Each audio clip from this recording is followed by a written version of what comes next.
বিসমিল্লাহির রহমানির রহিম। কুল হুয়াল্লাহু আহাদ।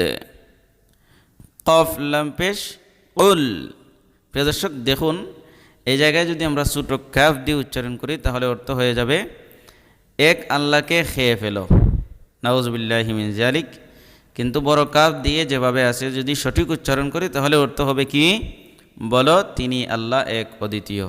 শুধুমাত্র এই যে কাফ এবং কাফের মাঝে পার্থক্য করে উচ্চারণ করার কারণে দেখেন কত আকাশ পাতাল ব্যবধান হয়ে যায় অর্থের মাঝে।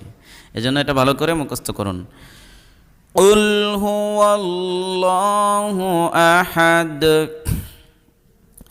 কুল হুয়াল্লাহু।